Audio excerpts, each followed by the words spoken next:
Every mother who sends her child to war whispers the same prayer into the night. Please, God, bring him home safe. For most, that prayer is for peace. But for 85-year-old Josephine, her son Kenneth's safe return wasn't the end of her nightmare. It was only the beginning of one she could never have imagined. Because when Kenneth finally walked through the door, battle-worn but alive, he would come face to face with a truth far crueler than anything he'd seen overseas. The home he thought he was fighting to protect had become a prison. And the warden behind its locked doors was not a stranger. It was the woman he loved, the woman he had trusted with everything, the beautiful wife he had married just before he left. Kenneth had believed his greatest battles would be fought on foreign soil, under blazing suns that showed no mercy, across endless deserts of rock and dust. He was a soldier, trained to face danger, to protect the innocent, and to draw sharp, clear lines between good and evil. To him the enemy had a face, a flag, a weapon. He thought he knew what fear looked like. He thought he knew what war was. But he was wrong. His most brutal fight wasn't waiting thousands of miles away. It was about to unfold in the one place he called home. And this time, the enemy wasn't an armed stranger. It was someone who smiled at him every morning. Someone he trusted with his entire heart. Someone who would prove that the deepest wounds are not caused by bullets, but by betrayal. This is a story about a family shaped by tragedy and held together by love. A family that had already endured more loss than most could survive. A mother who refused to give up, a son driven by duty, and a little girl whose innocence kept them both alive. Together, they built a fragile fortress out of shared memories and unconditional love. They believed their bond made them unbreakable, but the truth was waiting quietly at their doorstep. A danger that didn't shout or strike from afar, but whispered softly and smiled sweetly. The greatest threat to their family wasn't across the ocean. It was already sitting at their dinner table. To understand the heartbreak that followed, you must first understand the love that came before it. You must meet Josephine, the heart and anchor of this family. At 85, she was the kind of woman whose presence filled a room. Gentle but steady, her strength hidden beneath layers of kindness and patience. Her hands were wrinkled and spotted with age, but they were the same hands that had once cradled her baby boy, wiped away his tears, and now, decades later, braided her granddaughter Zoe's hair every morning. Her face was a map of a long life, laughter lines carved beside the eyes, sorrow etched deep around the mouth, memories written in every crease. Many years earlier, Josephine's home had been full of life. A husband who adored her, 3 beautiful children, and the messy, joyful chaos of family dinners and bedtime stories. Kenneth was her youngest, her miracle boy. One bright afternoon, she and little Kenneth had gone out for groceries, just as they'd done countless times before. But that day, everything changed. While they were away, a sudden fire ripped through their home. Fast, merciless, and cruel. When the flames died, everything was gone. Her husband, her 3 children, their laughter, their future, all reduced to smoke and ash. From that moment, Josephine's world collapsed inward until it revolved around one person. Kenneth. He was her last light, her reason to keep breathing. She poured every ounce of love, strength, and hope into him. She never remarried. No one could replace the man she had lost or understand the sacred duty she carried to protect the son who remained. She worked 2 jobs without complaint, her days long and her nights sleepless, driven only by one goal: to give Kenneth the life his father would have wanted for him. She taught him compassion and courage, to be strong without cruelty, and to protect those who could not protect themselves. Perhaps, in doing so, she was trying to create in him the guardian she once wished had been there for her family. Kenneth grew up knowing the weight of that love. Even as a child, he could see the sadness hiding behind his mother's smile. He carried her hopes like a soldier carries his pack, with pride and quiet responsibility. By the time he was a teenager, he already had the calm, serious eyes of a man twice his age. Deep down, he carried the same wound that haunted his mother, the feeling of helplessness from the day of the fire. Joining the military, for him, wasn't about glory. It was about purpose. He couldn't save his father or his siblings, but maybe, as a soldier, he could save someone else. Maybe he could be the protector his family never had. When he told Josephine his plan, her heart nearly stopped. The world had already taken everything from her. How could she risk losing the last piece she had left? "No, Kenneth," she had whispered through tears, clutching his hands. "You are all I have, please. Stay here, stay safe." But Kenneth only smiled softly, his voice steady and full of promise. "Mom, I have to do this. It's who I am. But I promise you, I'll always come home." It was a vow he made with all his heart, one that would echo in his mind through every mission, every long night in faraway lands.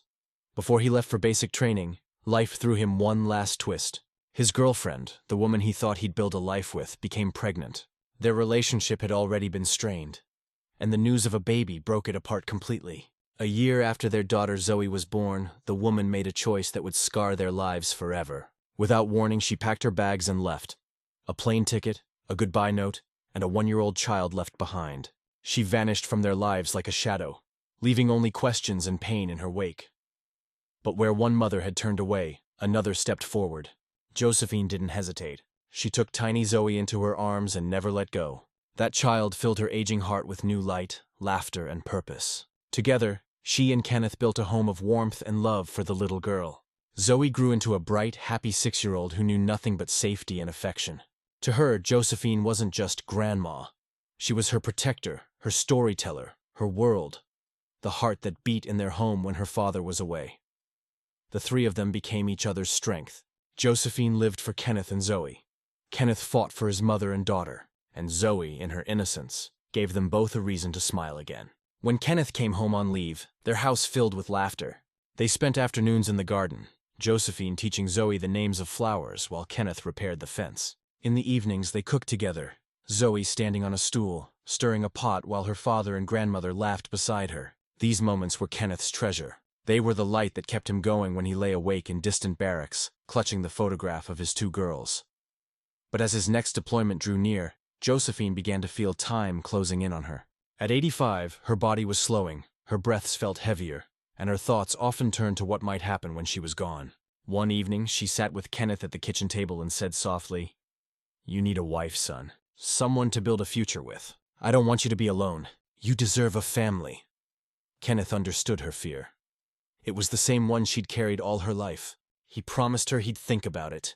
And soon, fate brought someone new into his life. Her name was Ivy. To Kenneth, Ivy was a dream made real. Stunningly beautiful, kind, intelligent, and full of warmth. Her smile could melt away every worry, and her soft voice made him believe that peace was finally possible. When he brought her home, even Josephine couldn't help but love her. She saw in Ivy the kind of woman she'd always hoped for her son. Gentle, loving, and strong. She believed Ivy would be a mother to Zoe, a wife to Kenneth, and a balm to their family's long open wounds. Kenneth felt whole for the first time. He had his mother's blessing, his daughter's laughter, and a woman who promised to stand beside him through anything. For a man who had trained his whole life to sense danger before it struck, Kenneth felt at peace. He believed he had found the missing piece of his life, not knowing that the greatest threat he would ever face was already standing beside him. He was a soldier, trained to see what others could not. But love, as he was about to learn, can be blinding. He was so captivated by the beautiful image Ivy presented to the world that he failed to see the darkness hiding just beneath the surface.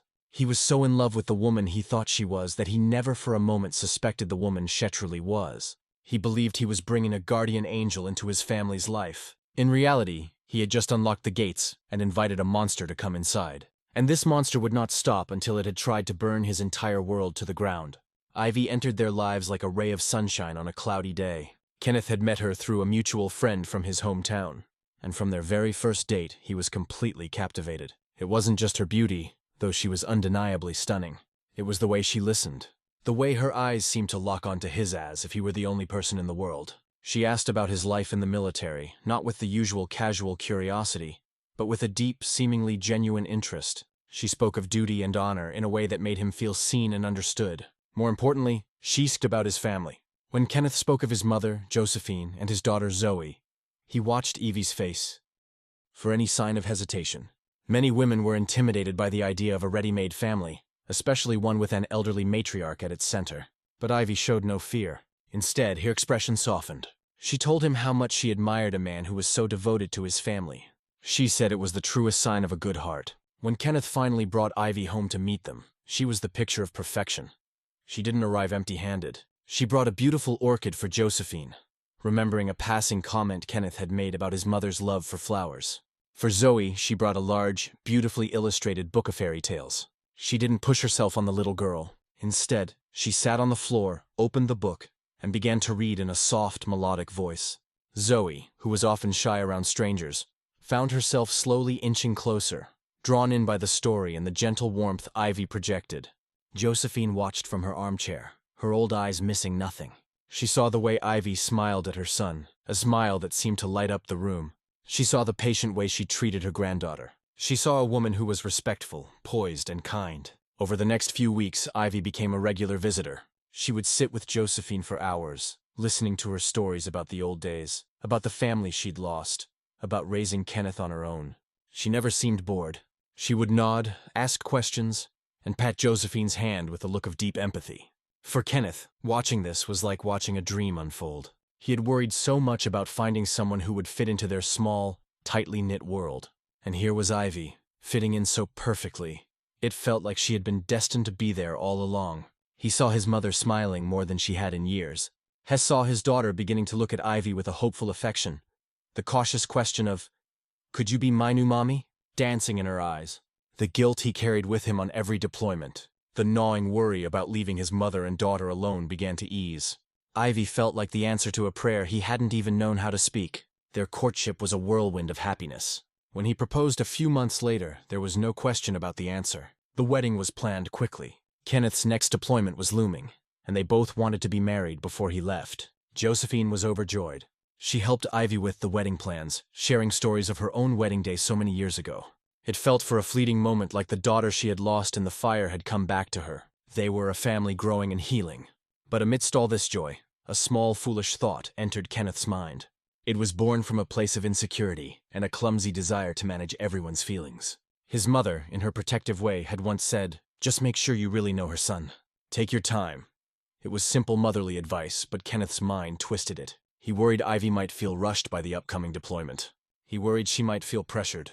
And so a lie, a small and seemingly harmless one, began to form. He considered telling Ivy that his mother had insisted they date for a few more months before getting married, just to be sure. He thought it might make him seem more thoughtful, more considerate of Ivy's feelings by showing that he was willing to wait for her, even against his mother's supposed wishes. He imagined it as a romantic gesture, a way of saying, "You are more important to me than any timeline."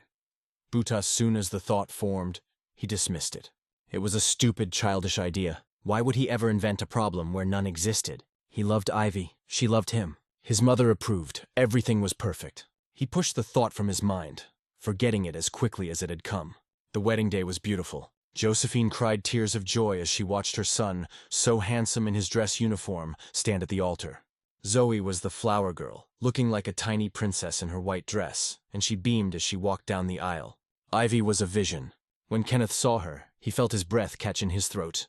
He had never been more certain of anything in his life. He made his vows with a heart full of love and a future that seemed limitless. They left for their honeymoon the next day, a short trip to a quiet beach resort before he had to report back to base. The first few days were idyllic. They walked on the sand, swam in the ocean, and talked for hours, sharing dreams for the future. They planned the house they would buy, the children they might have, the life they would build together. Kenneth felt a sense of peace he had never known before. He was a husband. He had a wife. His family was secure. On their last night, they had a celebratory dinner. They drank expensive champagne, toasting to their future, to their love, to their family.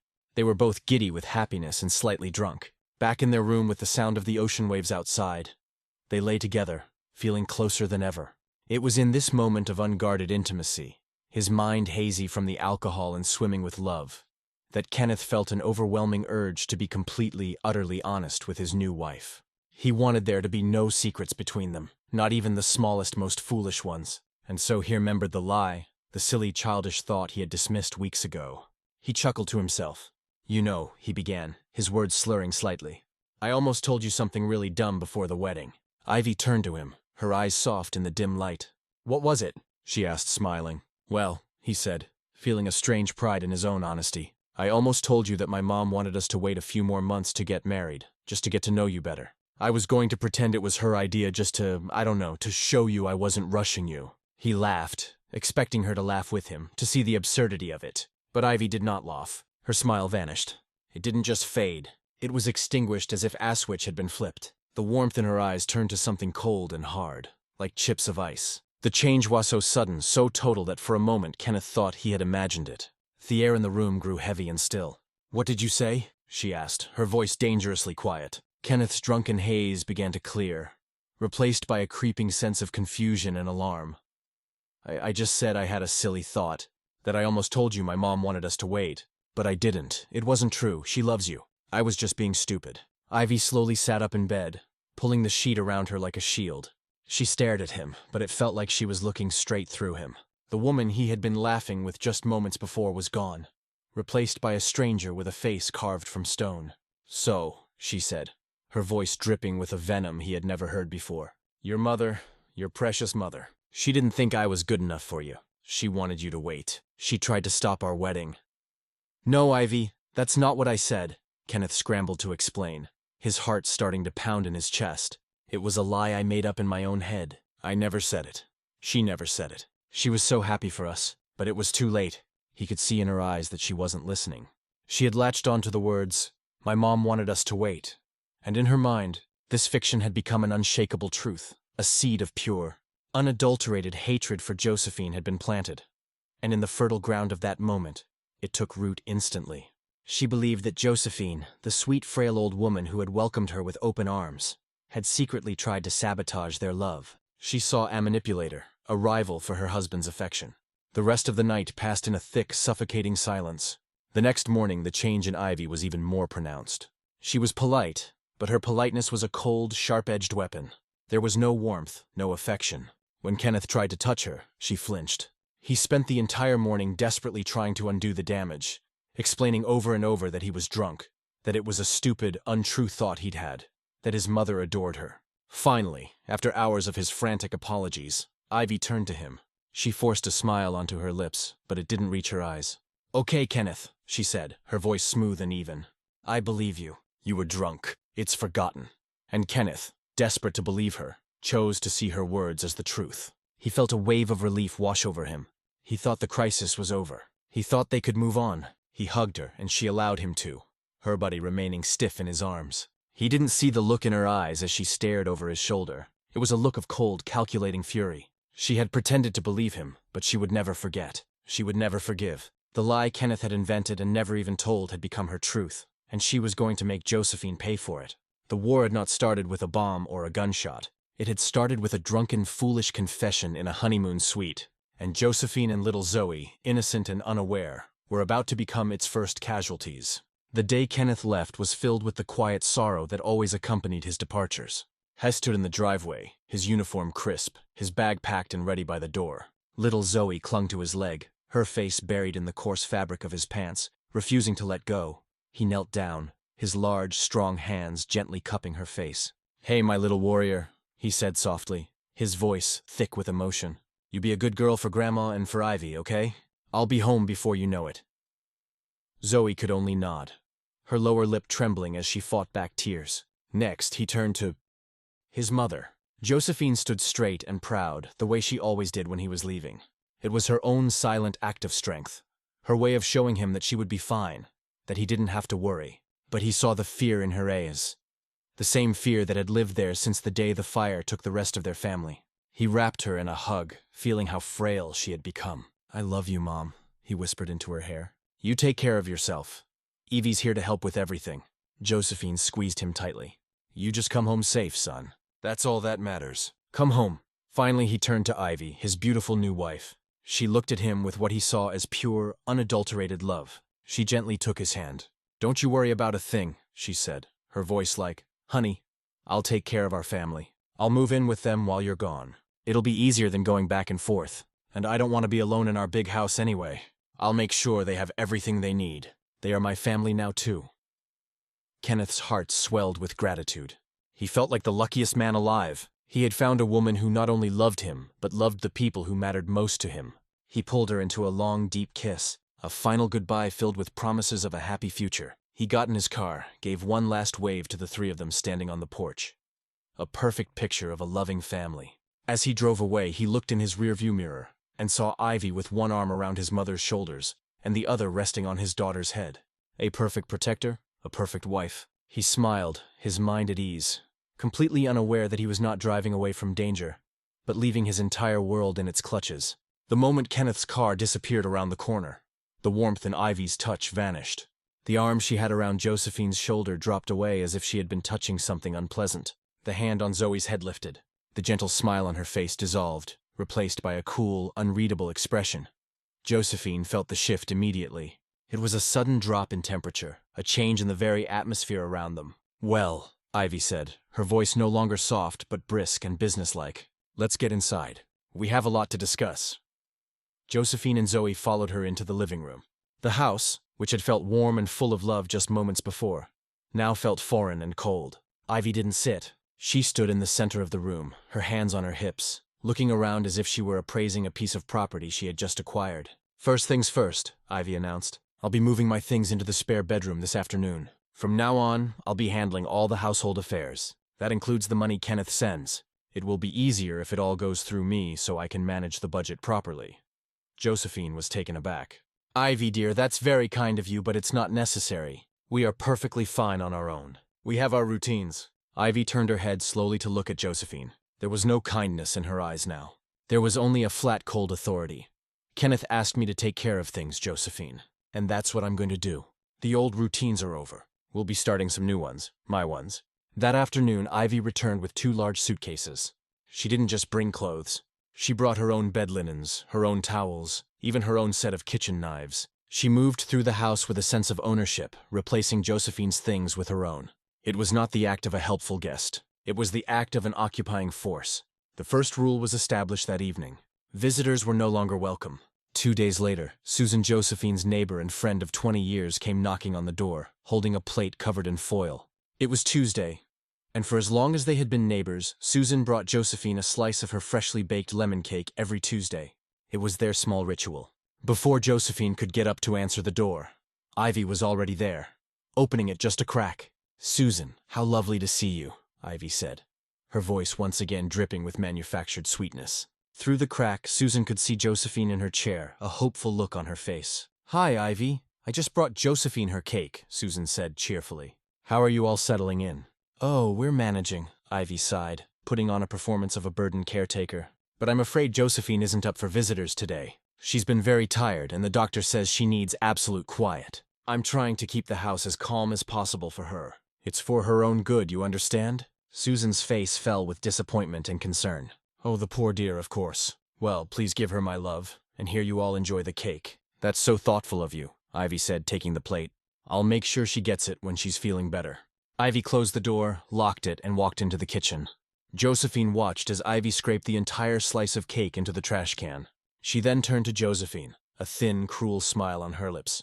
"No more visitors," she stated simply. "They are a distraction, and they bring germs."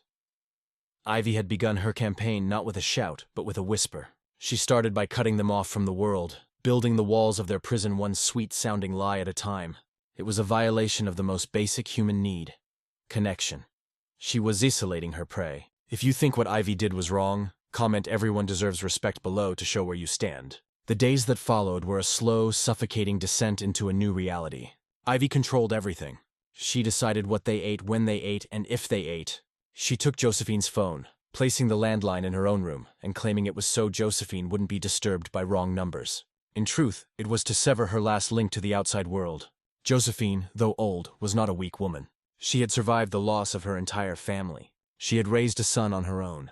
She would not be tyrannized in her own home. One evening, after being served a pitifully small portion of soup for dîner, she decided to confront Ivy. "This has to stop, Ivy," Josephine said, her voice steady but firm. "This is not what Kenneth would want. He would be horrified if he knew how you were treating us." Ivy slowly put down her spoon and looked at Josephine with an expression of mock pity. "Oh, Josephine," she said, her voice soft and condescending, "you really don't know your son at all, do you? You sit here in your little house thinking you're the center of his world. But he has a new world now, me. What are you talking about?" Josephine asked, a cold dread seeping into her bones. "He told me everything, Josephine," Ivy continued, leaning forward as if sharing a secret. "He told me about your little talk before the wedding. He told me how you didn't think I was good enough for him. How you wanted him to wait to get to know me better, hoping he'd change his mind." Josephine stared at her, her mind reeling in confusion. "What? Myson would never say such a thing. I was happy for you both, were you?" Ivy's eyes narrowed into slits. "Kenneth told me everything on our honeymoon. He confessed how you tried to stand in our way. And you know what else he did? He asked me to come here. He asked me to keep an eye on you. He was worried you would try to turn Zoe against me while he was gone. He trusted me to protect his family from you. The word struck Josephine with the force of a physical blow. It was a lie. A monstrous, twisted lie. But Ivy delivered it with such chilling conviction that for a terrifying moment, a sliver of doubt entered Josephine's heart. Could Herson, her beloved Kenneth, have betrayed her so completely? The confusion and the pain were a powerful weapon, and Ivy wielded it with surgical precision. It disarmed Josephine, leaving her stunned and heartbroken. That was the turning point. That was the moment Josephine realized she was not dealing with a difficult daughter-in-law. She was dealing with something far more sinister. This wasn't about control or money. This was about hatred. A deep personal hatred aimed directly at her. From that day on, the cruelty escalated. It became a daily ritual of humiliation. The worst was the bathing. Josephine wassailed, and her daily bath was a simple comfort, a way to soothe her aching bones. Ivy took that away from her. "You don't need a bath today," Ivy would say dismissively. "You haven't done anything to get dirty. You just sit in that chair all day." One day turned into 2, and then 3. Josephine felt unclean, her dignity stripped away layer by layer. Zoe, seeing her grandmother's distress, tried to help. She would bring a warm washcloth, and they would try to clean up in secret. But Ivy always found out. Her punishment was always swift and cold. The first time Kenneth called, the house was filled with a tense electric fear. The phone rang in Ivy's room and they heard her answer, her voice instantly transforming into that of a sweet, loving wife. "Hi, honey. Oh, we miss you so much." A few minutes later, she appeared in the living room doorway, holding the cordless phone. Josephine and Zoe looked up, their hearts pounding. A lifeline, a chance to be saved. Ivy walked over and handed the phone to Josephine. As she did, she leaned in close, her breath cold against Josephine's ear. "Remember," she whispered, her voice a venomous hiss that only Josephine could hear. "He believes me, not you. If you say one wrong word, just one, I will tell him you're going senile. I will tell him you're making up stories to hurt me, and then I will make sure you and the little brat don't eat for a week. Do you understand me?" She smiled brightly as she straightened up. Josephine's hand trembled as she took the phone. She looked at Zoe, who was watching with wide, terrified eyes. She couldn't risk it. She couldn't risk her granddaughter starving. She brought the phone to her ear. "Mom." Kenneth's voice came through the line, warm and full of love. A voice from another world. "How are you? How's my little girl? Is Ivy taking good care of you?" Josephine closed her eyes, fighting back a sob that threatened to choke her. She took a deep breath, picturing her son's face. "We're fine, son," she said, her voice sounding thin and distant even to her own ears. "Everything is good. We're all good." She had just sealed their prison doors from the inside. The phone call ended, and the silence that followed was heavier than any sound. Josephine handed the phone back to Ivy, her hand trembling, her spirit feeling as though it had been hollowed out. Ivy took it with a triumphant smirk, the look of a general who had just won a decisive battle. The small flicker of hope that had ignited in Josephine's chest when she heard her son's voice was now extinguished, leaving behind only the cold ash of despair. She had been given a chance to cry for help, and she had been forced to say that everything was fine. For Zoe, the experience was Allison in a kind of fear she had never known. She had seen the threat in Ivy's eyes. She had heard the venom in her whisper to her grandmother. She was only 6 years old, but she understood one thing with perfect chilling clarity. Ivy was the monster, but her father, their hero, couldn't see it. He thought the monster was an angel. How do you tell someone the sun is dark when all they can see is the light? The confusion and terror settled deep inside her, planting seeds of a sorrow too heavy for a child to carry. In the days that followed the phone call, Ivy's reign of cruelty intensified. It was as if their forced compliance had emboldened her, proving that she held all the power. The denial of baths became a regular punishment. Josephine would go for days feeling grimy and degraded. The simple act of being clean turned into a privilege that Yves could grant or withhold at will. When she was finally allowed to wash, it was a hurried, supervised affair. Ivy would stand in the bathroom doorway, arms crossed, timing her. "You have 5 minutes," she'd say, her voice sharp. There was never any soap for Josephine, only a thin, worn-out washcloth and cold water. The small pleasures of a warm bath, of fragrant soap and soft lotion, were things of the past, memories from a life that felt a million miles away. The food became another instrument of torture. Ivy would cook elaborate, delicious-smelling meals for herself. Roasted chicken, savory stews, fresh salads. The aroma would fill the small house, a constant, taunting reminder of what they were denied. While Ivy ate at the dining table, Josephine and Zoe would be given a small bowl of watery broth or a single dry piece of toast. Sometimes, as an act of supreme cruelty, Ivy would make Zoe's favorite meal, macaroni and cheese, and eat the entire dish in front of her, describing how creamy and delicious it was. While Zoe was forced to eat a plate of limp, boiled vegetables, Zoe began to lose weight. The natural, vibrant energy of a 6-year-old was draining away, replaced by a listlessness and a permanent sadness in her eyes. Her skin grew pale and her clothes began to hang loosely on her small frame. Josephine watched this happening with a growing sense of panic that clawed at her insides. Her own suffering was one thing. She was old. She had lived her life. But to watch her granddaughter, her precious Zoe, being slowly starved and broken was a torment beyond anything she had ever endured. It was worse than the fire. The fire had been a swift, terrible tragedy. This was a slow, deliberate execution of the spirit. Josephine tried to fight back in small, desperate ways. She would try to hide a piece of bread from her own meager portion to give to Zoe later, but Ivy had eyes everywhere. She would discover the hidden food, and her punishment would be swift. No food at all for the next 2 meals. Thieves don't get to eat, Ivy would say, her voice cold and final. The house, once a sanctuary of love and happy memories, became a place of fear and whispers. Josephine and Zoe learned to communicate with their eyes, sharing glances of sorrow, of fear, and of a desperate unspoken love. They were prisoners in every sense of the word, and their warden was a master of psychological warfare. She knew just how to inflict the most pain without leaving a visible bruise. She was destroying them from the inside out. One afternoon, a woman from Josephine's church, Patricia, stopped by. Patricia was a kind, bustling woman who had known Josephine for years. She was worried because no one had seen Josephine in weeks, and she wasn't answering her phone. Patricia knocked firmly on the door. Ivy answered, her face a mask of concern. "Patricia." "Hello," Ivy said, stepping outside and closing the door behind her, physically blocking the entrance. "I'm so glad you came. I've been meaning to call the church." "Is Josephine all right?" Patricia asked, her brow furrowed with worry. "We've all been so concerned." Ivy let out a long theatrical sigh. "It's been so difficult," she began, her voice trembling slightly. Her mind, it's starting to go. She has good days and bad days. Today is a bad day. She gets so confused and agitated. She doesn't recognize people. The doctor said it's best to keep her environment as quiet and routine as possible. No visitors. It just upsets her more. Ivy looked up at Patricia, her eyes glistening with unshed tears. She thinks I'm holding her captive. She says terrible things. It's the illness talking, of course, but it's so hard. Patricia's face softened with pity. Dementia. It was a terrible, cruel disease. I had explained everything. The missed calls, the absence from church. It all made a terrible kind of sense. "Oh, you poor thing," Patricia said, reaching out to touch Ivy's arm. "To be dealing with that all on your own. You are a saint for taking care of her like this. An absolute saint." "I do it because I love her," Ivy said, her voice thick with false humility. "And I love Kenneth.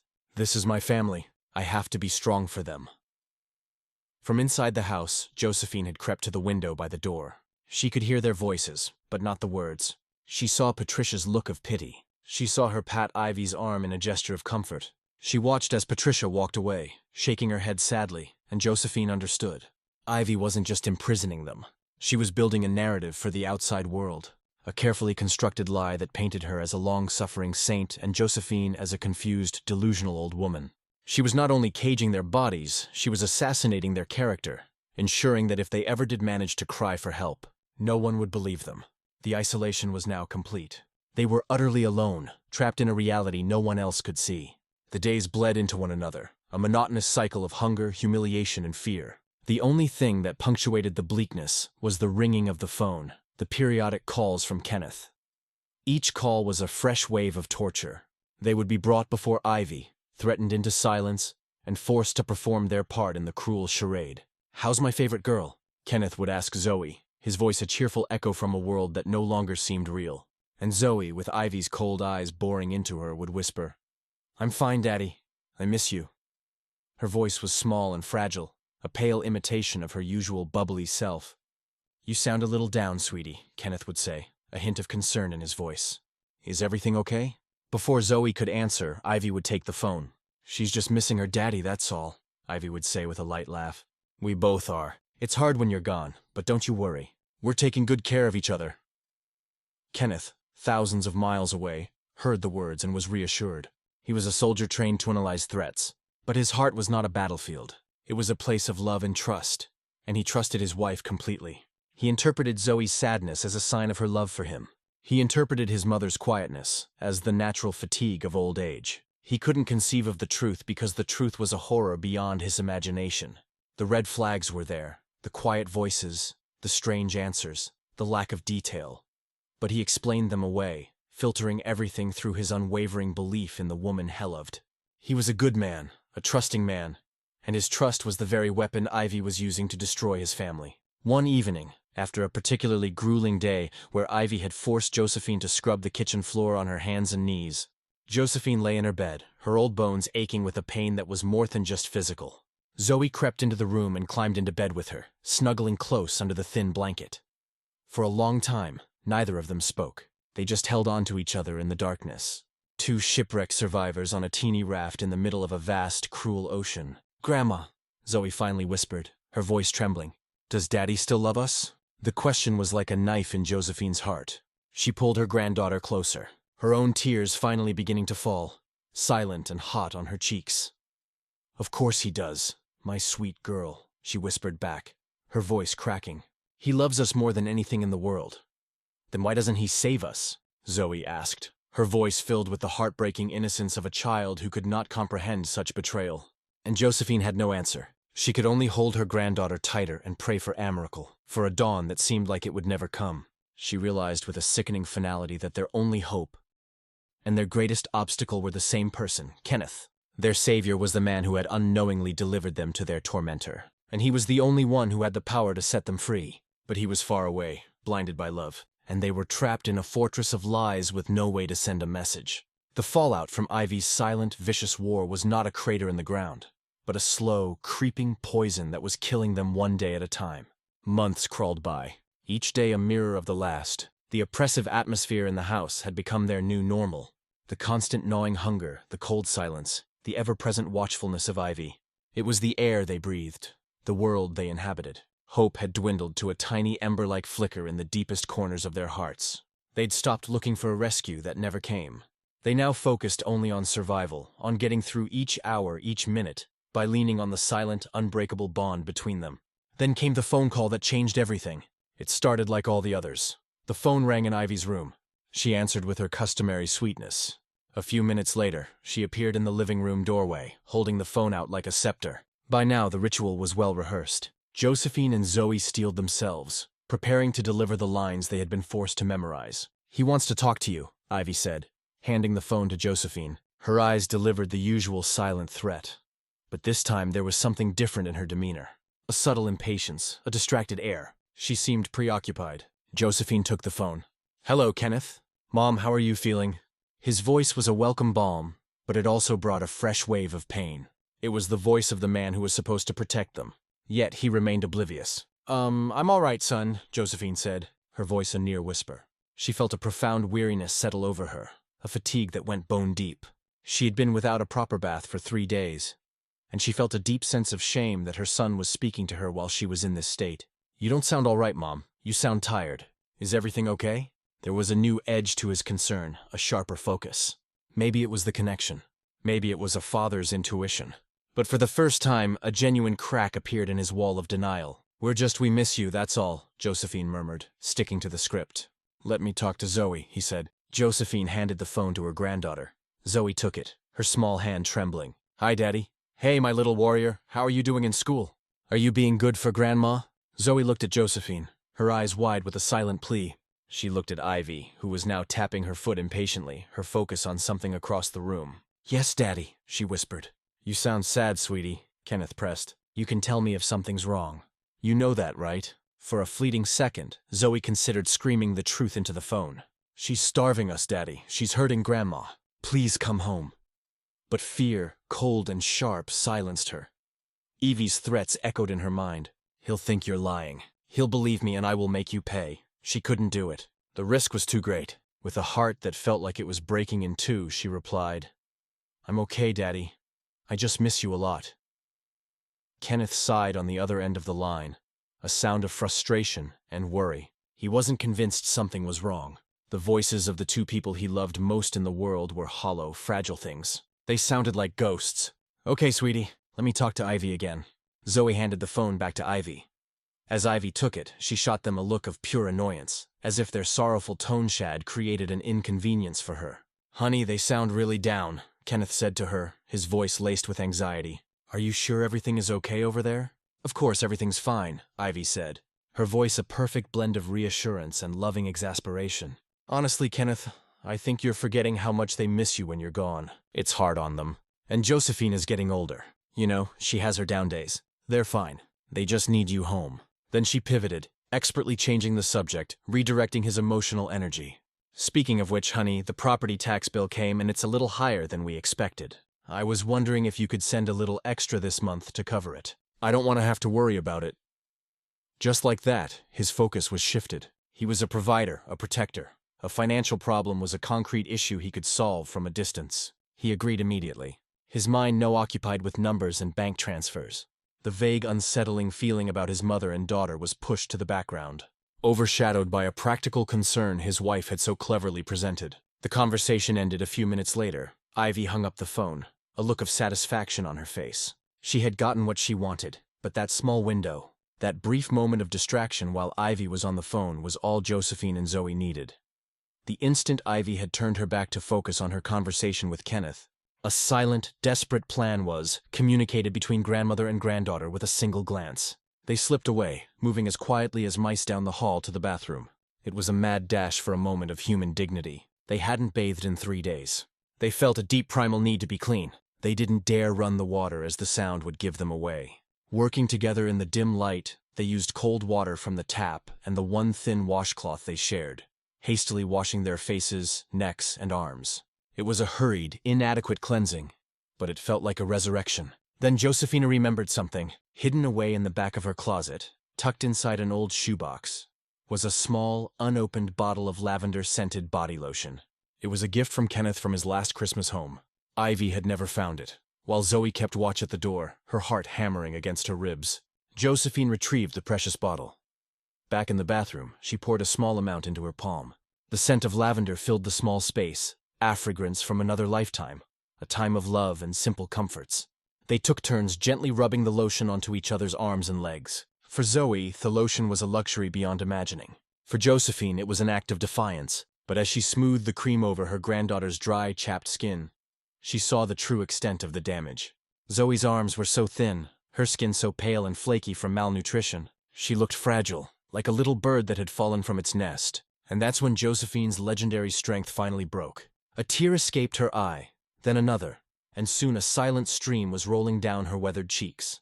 She wasn't crying for herself. She was crying for the stolen innocence of this beautiful child, for the happy, carefree girl who was fading away before her very eyes. Seeing her grandmother's tears, Zoe's own composure crumbled. The fear and sadness she kept bottled up inside came rushing out in a choked sob. "Grandma, what's wrong?" she wept. "Shh, my sweet girl, shh," Josephine whispered, pulling her into a fierce hug, though her own body was shaking. "It's going to be all right. Don't you cry. It will all be fine. Your father will come home. He's our only hope." It was at that exact moment that the bathroom door swung open. Ivy stood there, her face a thundercloud of absolute fury. Her eyes darted from their damp skin to the open bottle of lotion, and the air crackled with her rage. She had been betrayed. They had defied her. They had stolen a moment of comfort for themselves. To her, this was not an act of desperation. It was an act of rebellion. "What do you think you're doing?" she hissed, her voice low and menacing. Before they could answer, she lunged forward. The first slap caught Josephine across the cheek, the sound echoing like a gunshot in the small bathroom. The force of it sent the old woman stumbling back against the wall. Zoe screamed, a high-pitched cry of terror, and Ivy turned on her, her hand striking the child's face with the same brutal force. Slap, slap, slap. Again and again she struck them, her rage untethered, her eyes wild. The scent of lavender was now mixed with the metallic smell of fear. "You think you can defy me in my house?" she screamed, her voice raw. "You think you can go behind my back? I will teach you a lesson you will never forget." She grabbed the lotion bottle and threw it against the wall where it shattered, spattering the last of its precious contents across the tiles. "No food," she shrieked, her face contorted in a mask of pure hatred. "For 3 days, nothing but water. Do you hear me? You will have water 3 times a day and nothing else. And this bathroom is locked." She dragged them from the room, their sobs filling the hallway, and slammed the bathroom door shut, turning the key in the lock with a loud final click. She did the same to the kitchen door. She had locked away their food, their water, their sanitation. She had stripped them of their last vestiges of humanity. But in her rage, Ivy had made a fatal error. The secret, the terrible central pillar of her power, was built on a lie Kenneth had confessed to her in a drunken stupor. It was the lie that Josephine had tried to stop their wedding. It was the foundation of her hatred, the justification for her cruelty. And in that moment, blinded by her fury, she finally revealed it. As she stood over the weeping mother and child, she pointed a trembling finger at Josephine. "This is all your fault, you old witch," she spat. "My husband told me." Voices in the backyard and went to surprise them. He had stopped in the doorway, confused by the scene before him. He had watched as his wife screamed at his mother. He had heard his mother's shocking, desperate threat, and he had stood there paralyzed in utter disbelief as the woman he loved, the woman he trusted with his entire world, hoisted a bucket of putrid, filthy water and poured it over his own mother and his own child. He did not move. He did not speak. He only watched, his mind struggling to process the absolute horror of what he was seeing. The beautiful, loving wife he had left on the porch months ago was gone. In her place was a monster drenched in the sunlight, casting a long, dark shadow over the two people she was supposed to protect. Kenneth was home, and he had seen everything. For a long, stretched-out moment, the only sound in the backyard was the slow dripping of filthy water from Josephine's clothes onto the parched grass. The stench of the foul water hung heavy in the air, a sickening perfume of decay and humiliation. Ivy stood panting, the empty bucket at her feet, a look of twisted victory on her face. Josephine and Zoe were on the ground, shivering, a tangled heap of misery and shock. They were so consumed by their own degradation that they didn't see him. But Ivy did. Her triumphant gaze lifted from her victims and drifted toward the house. And then she saw him. Kenneth stood in the doorway, a ghost in a soldier's uniform. He was as still as a statue, his face completely drained of color. His mind, trained to react to threats in a split second, had simply shut down. It could not compute the scene before him. The image of his beautiful wife, his loving Ivy, pouring a bucket of waste over his elderly mother and his small child was so monstrous, so fundamentally impossible that his brain refused to accept it. It was like looking at the sun and being told it was the moon. Everything he knew, everything he believed to be true had just been vaporized in an instant. The triumphant smirk on Ivy's face collapsed. It was as if her bones had suddenly turned to water. Her eyes widened, not in fear at first, but in pure, unadulterated panic. The mask didn't just slip. It shattered into 1,000 pieces, revealing the frantic, cornered creature beneath. Her plan, her control, her entire manufactured reality, all of it was gone. Kenneth finally moved. He took one step out of the doorway, then another. He didn't run. He walked slowly, deliberately, his eyes locked on Ivy. He didn't look at his mother or his daughter yet. He couldn't. His entire focus was on the woman who had betrayed him in the most profound way imaginable. "What?" he said, and his voice was not a shout. It was something far more terrifying. It was a low, guttural sound, barely human. A rumble of pure, condensed rage that seemed to shake the very air around them. "What did you just do?" Ivy opened her mouth to speak, but no sound came out. She looked from Kenneth's face, which was becoming a terrifying mask of fury, to the two weeping figures on the ground. For a second, he saw the frantic calculation in her eyes. She was searching for Ailey, for an explanation, for some way to twist this reality into something she could survive. But there was no lie big enough to cover this. There was no story that could explain away the sight of his mother and daughter soaking in filth. And then, she did the only thing a coward can do when the truth comes for them. She ran. She didn't run towards the house, past him. She spun around and bolted toward the back fence, scrambling over it with a desperate animalistic agility. She dropped to the other side and just kept running, disappearing into the neighbor's yard, a fleeting shadow of the woman he thought he knew. She didn't look back. The moment she was gone, it was as if a spell had been broken. The rage in Kenneth's eyes was instantly replaced by a wave of anguish and horror. He finally looked down at his family. They were still on the ground, Zoe now sobbing uncontrollably, her small body shaking violently. Josephine was holding her, trying to shield her, whispering words of comfort, even as tears streamed down her own face. "Oh my God!" Kenneth breathed, the words catching in his throat. He rushed forward and fell to his knees beside them, heedless of the foul water that soaked into his uniform. "Mom, Zoe, I'm here. I'm home." He reached out, his hands trembling, and gently helped his mother sit up. She flinched at his touch, a reaction so ingrained by months of abuse that it was now instinct. The sight of that flinch sent a fresh spike of pain through Kenneth's heart. He pulled Zoe into his arms, and she clung to him with a desperate strength, burying her wet, dirty face into his chest, her small sobs echoing the sound of his own breaking heart. He held them both right there in the ruined yard. For how long, he didn't know. He was a soldier, a protector, the man who was supposed to keep them safe from all the dangers of the world. And he had failed. He had left them in the hands of the greatest danger they had ever known. Finally, he found his strength. "Come on," he said, his voice thick and raw. "Let's get you inside. Let's get you clean." He helped his mother to her feet, her old body so light and fragile he was afraid she might break. He carried Zoe and his other arm. He led them into the house, their house, which now felt like a crime scene. He took them straight to the bathroom. He turned on the shower, and the steam that filled the room felt like the first clean breath they had taken in months. He found the softest towels, the gentlest soap. He helped his mother wash the filth from her hair. He gently washed his daughter's face, his own tears mixing with the water as he saw the red mark of a handprint, faint but still visible on her pale cheek. Once they were clean, wrapped in warm, fluffy robes from his own closet, he sat them down on the living room sofa. He made them tea with honey, his hands shaking so much he could barely hold the kettle. He sat on the coffee table in front of them, and he looked into their eyes. "Tell me," he said, his voice breaking. "Tell me everything from the beginning." And so the story came pouring out. It didn't come in a straight line, but in a flood of painful, fragmented memories. Josephine started, her voice weak but steady, describing the day he left. The moment Ivy's demeanor changed. She spoke of the isolation, of the visitors being turned away, of the phone being taken. Zoe, nestled safely against her father's side, would chime in with the heartbreakingly simple details that only a child would remember. She threw Susan's lemon cake in the trash. "Daddy," Zoe whispered. "She said it had germs." Josephine continued, her voice gaining a pain strength as she recounted the verbal abuse, the starvation, the constant humiliation. She told him about the denial of baths, about the cold, cruel way Ivy would stand over them while they were finally allowed to wash without soap. "She ate my macaroni and cheese right in front of me," Zoe added, her voice trembling. "She said I was too skinny to deserve it." Kenneth listened, and with every word, a piece of his heart turned to stone.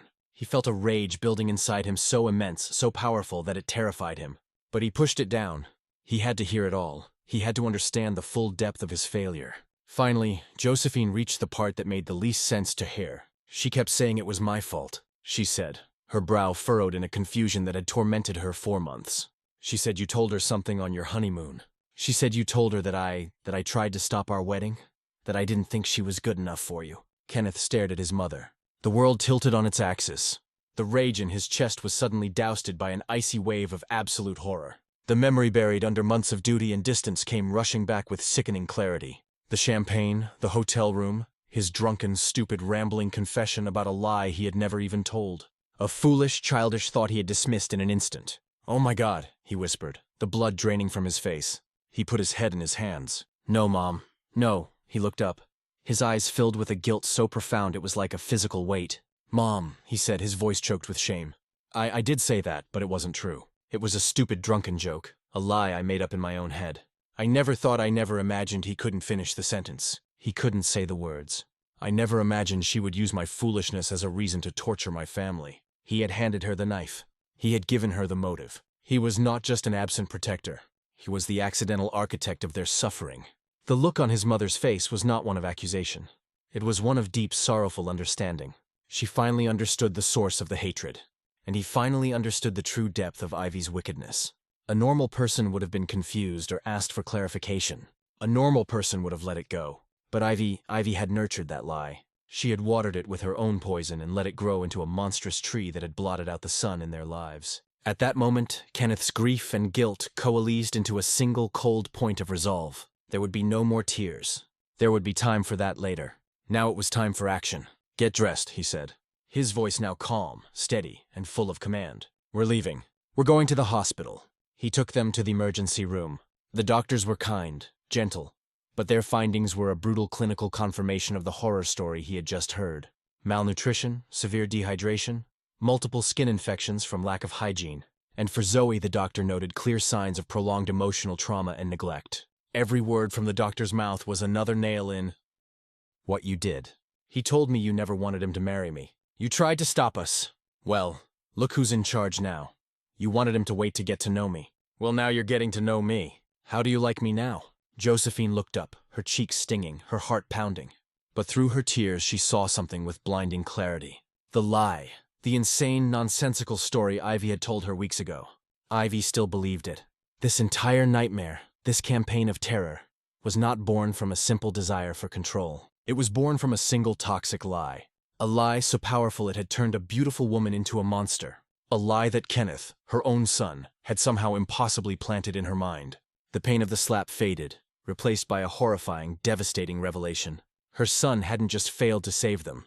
He had, in some way she couldn't yet understand, given their tormentor the very weapon she was using to destroy them. Do you believe any lie, no matter how painful, could ever justify this kind of cruelty? Let me know with a simple yes or no in the comments below. The 3 days that followed the slap were a descent into a new level of hell. The kitchen and bathroom doors remained locked, stark wooden monuments to Ivy's authority.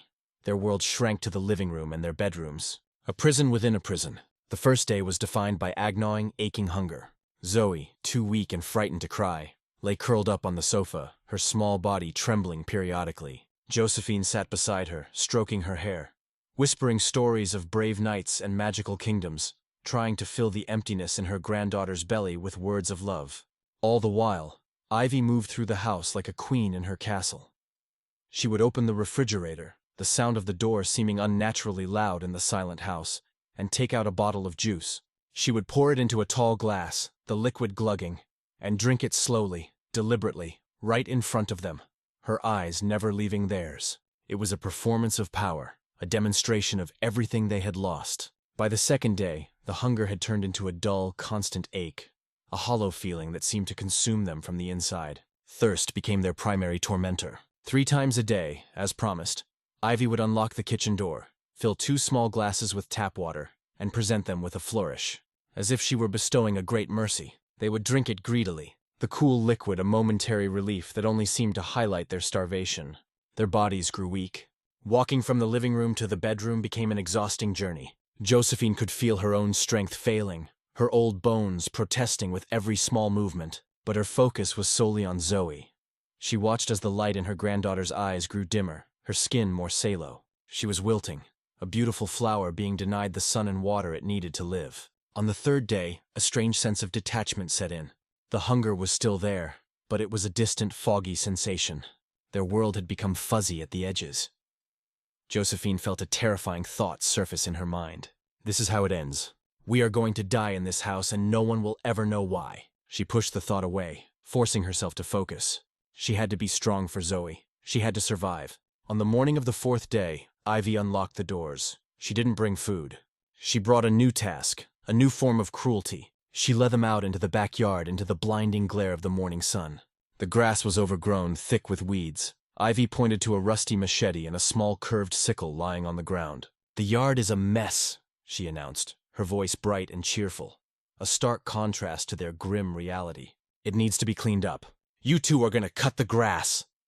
Josephine stared at her in disbelief. "Ivy, please," she begged, her voice arrow from lack of use. "We haven't eaten in 3 days. We have no strength. I am an old woman. She is just a child." "Then you'd better get to work, hadn't you?" Ivy said with a cold smile. "Maybe if you do a good job, I'll consider giving you some lunch." She turned and went back inside, leaving them under the hot, unforgiving sun, forcing her aching body to move. Josephine picked up the sickle. She handed it to Zoe, showing her how to hold it, though the very idea of her granddaughter wielding such a tool sent a shiver of fear through her. She took the machete herself, its weight feeling immense in her weakened state. They began to work. It was a slow, agonizing process. The sun beat down on them, and within minutes they were both drenched in sweat. Every swing of the machete sent a jolt of pain up Josephine's arm and into her back. Zoe, smaller and weaker, could only manage to saw at the thickest weeds, her small face grim with determination. They worked for what felt like an eternity. But when Josephine looked back, she saw they had cleared only a tiny patch of the yard. Their movements became slower, their breaths coming in ragged gasps. Zoe stumbled, her knees buckling from exhaustion, and sat down hard on the ground, the sickle falling from her grasp. She looked up at her grandmother, her eyes filled with tears of frustration and despair. "I can't, Grandma," she whispered. "I'm so tired." At that moment, the back door opened and Ivy stepped out onto the porch, a tall glass of iced tea in her hand. She surveyed their pathetic progress, her lip curling in disdain. "Is that all you've done?" she scoffed. "I've seen snails move faster. "You're not trying hard enough. Get up!" she barked at Zoe. "Get back to work, you lazy little thing." And in that instant, something inside Josephine finally, irrevocably snapped. It was not a conscious decision. It was a primal seismic shift deep in her soul. For months, she had endured. She had been starved, humiliated, and stripped of her dignity. And she had borne it all with a stoic resignation. All for the sake of protecting her granddaughter. But seeing Ivy stand there healthy and strong, berating this exhausted, starving child, the last precious piece of her family, the fear that had governed her for so long was incinerated in a sudden white-hot flash of pure protective rage. The love she had for Zoe, a love that was gentle and nurturing, transformed into something fierce and dangerous. It became a weapon. Josephine dropped the machete. She straightened her back, and though her body was frail, her spirit suddenly felt as strong as steel. She walked over and stood between Ivy and Zoe, shielding her granddaughter with her own body. She looked Ivy directly in the eye. The woman who had been a whimpering victim just moments before was gone. In her place was a matriarch, a survivor, a lioness defending her cub. "No," Josephine said. Her voice was not loud, but it was filled with a cold, absolute authority that made Ivy take an involuntary step back. "No more! This is over! You will not speak to her like that again. You will not touch her again. You will not harm her in any way ever again." Ivy was momentarily stunned by this sudden defiance. Then a slow, ugly smile spread across her face. "Or what?" she sneered. "What are you going to do about it, you pathetic old woman?" Josephine took a step closer, her gaze unwavering. "This ends today," she said, her voice dropping to a near whisper, yet carrying more menace than any shout. "I survived a fire that took my husband and my children. I raised my son alone. I will not let a monster like you destroy what I have left. The abuse stops now, or I swear on the graves of my family, I will kill you myself." The threat hung in the hot, still air, shocking and absolute. For the first time, Ivy saw something in Josephine's eyes that wasn't fear. It was a promise. She was taken back by this raw, unexpected courage that she was momentarily speechless. Her control had been challenged, her power questioned. Her carefully constructed world of tyranny was cracking at the foundations. Her shock quickly curdled into a deeper, more venomous rage than ever before. This rebellion could not be allowed to stand. She had to crush it completely and utterly. Without another word, Ivy spun around and stormed back into the house. Josephine and Zoe stood frozen in the yard, watching her go. A moment later, Ivy reappeared, a large bucket in her hands. It was the bucket she kept by the back door, the one she used to wash her dog and her cat after they came in from the yard. It was filled with cold, murky water, scum floating on the surface. It was water that contained days of dirt, grime, and the animals' own filth, their urine and their feces. It was the ultimate instrument of humiliation. She marched directly toward them, her face a mask of pure, unadulterated hatred. "You want to challenge me?" she hissed, her voice trembling with fury. "You want to know what I'm going to do about it? I'm going to remind you what you are. You are nothing. You are filth!" And with a final guttural scream of rage, she heaved the bucket forward, unleashing the torrent of disgusting, foul-smelling water. It crashed over Josephine and Zoe. A shocking, icy wave of degradation. They were drenched in an instant, the cold, dirty liquid soaking their clothes, plastering their hair to their skin, the stench of animal waste filling their nostrils. They collapsed to the ground under the force of it, sputtering and shivering, utterly debased. Ivy stood over them, panting, the empty bucket clattering to the ground beside her. A look of triumphant cruelty was on her face. She had won. She had broken them. But she was wrong. They were not the only ones there. Standing in the shadows of the open kitchen doorway, unseen and unheard, was a figure, a man in a military uniform. He had come home early, a surprise for his family. He had walked into his mother's house, calling their names, but got no answer. He heard Ivy's coffin and another stab of guilt in Kenneth's own heart. From the hospital, he drove straight to the police station. His mother and daughter, now medically cleared but emotionally shattered, waited in the car. He walked into the station, his uniform still stained from the foul water, and he told the officer at the desk that he needed to report a crime. He spoke with a cold, precise fury, detailing every single act of cruelty, every starvation, every slap, every humiliation. He was a soldier giving an after-action report, his mission now singular and clear justice. Late that night, he took them not to his mother's house, but to his own, the house he had bought for his new life with Ivy. He helped his mother into the master bedroom, and he tucked his daughter into the guest bed, sitting with her until her exhausted, tear-filled eyes finally drifted shut. He stood in the hallway of the silent house, a house that was supposed to be a home, a place of love and laughter. It now felt tainted, haunted by the ghost of the woman he thought he had married. The war he had trained for his whole life was supposed to be fought on a battlefield with clear enemies, but he had been fighting the wrong war in the wrong place all along. The real war had been here in the quiet rooms of his own family's home, and as he stood there in the darkness, he made a silent vow. The war against Ivy had just begun, and this was a war he would not lose. The search for Ivy was not long. For 72 hours she was a ghost, a phantom who had vanished from the face of the earth. Kenneth spent those 3 days in a state of suspended animation.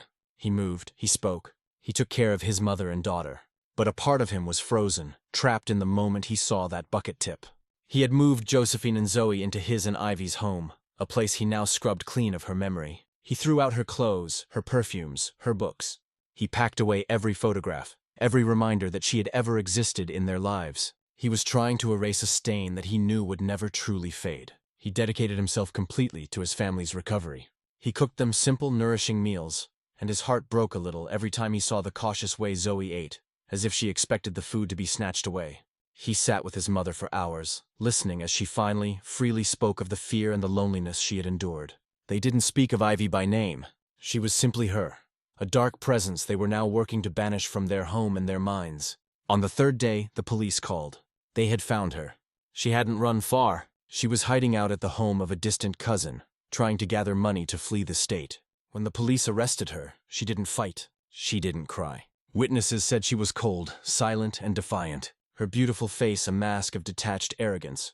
Even as the handcuffs clicked around her wrists, the monster had been caged. Kenneth filed for divorce immediately. He also pressed forward with the full force of the law. He hired the best lawyer he could find, not for revenge, but for a sense of cosmic justice. He felt it was his duty, his final act of protection for his family, to ensure that Evie's actions had real lasting consequences. The legal battle that followed was grueling. Ivy's defense team tried to paint her as a stressed, overwhelmed young wife struggling to care for a difficult elderly woman and a troubled child. They tried to portray Josephine as senile and confused, and Zoe as a manipulative child who was being coached by her grandmother. But the evidence was overwhelming. The doctor's reports detailed the physical toll of the abuse, the malnutrition, the infections. Neighbors like Susan and Patricia came forward, their testimonies now viewed in a horrifying new light. They spoke of how Ivy had skillfully isolated Josephine, how she had lied with such convincing sweetness about Josephine's supposed dementia. Their stories dismantled the image of the caring wife and revealed the calculating manipulator beneath. The most powerful testimony came from Josephine herself. She sat on the witness stand, a small, frail woman in a simple dress. But when she spoke, her voice was clear and strong. She did not speak with anger or a desire for vengeance. She simply told the truth. She described the daily humiliations, the hunger, the fear. She recounted the story of the filthy water with a quiet dignity that filled the courtroom with a heavy, uncomfortable silence. When she was done, there was not a single person in that room who doubted her word. The final verdict was delivered on a cold winter morning. The judge, a stern woman with decades of experience, looked at Ivy with an expression of undisguised contempt. She sentenced Ivy to 5 years in prison for multiple counts of abuse and unlawful imprisonment. She was also ordered to pay a fine of $250,000 in damages and to complete 2 years of community service upon her release, working specifically with elder abuse charities. It was a harsh sentence, but in the eyes of the court, it was a just one. As Ivy was led away in handcuffs, she looked over at Kenneth one last time. There was no remorse in her eyes. There was only a cold reptilian hatred. It was the last he would ever see of her. The day the divorce was finalized, Kenneth felt a profound sense of release. He walked out of the courthouse and took a deep breath of the cold, clean air. It was over. That chapter of his life was closed. That same week, he submitted his letter of resignation to the military. His war was over. He had served his country with honor, but he now knew where his true duty lay. It was not on some foreign battlefield. It was here at home. His family needed him. He would not fail them again. They sold his mother's house, the place that held so many memories, both beautiful and horrific. They moved permanently into Kenneth's home, and together the three of them began the slow, difficult process of healing. It was not easy. The scars were deep, not just on their bodies, but on their souls. Zoe had nightmares for months, waking up screaming in the night. And Kenneth would be there to hold her, to whisper to her that she was safe, that the monster was gone and would never come back. Josephine, though physically recovering, had a new sadness in her eyes, a shadow of the betrayal she had suffered. But slowly, day by day, love began to work its quiet magic. Kenneth filled their lives with new happy memories. They took trips to the beach, Zoe's laughter finally returning as she splashed in the waves.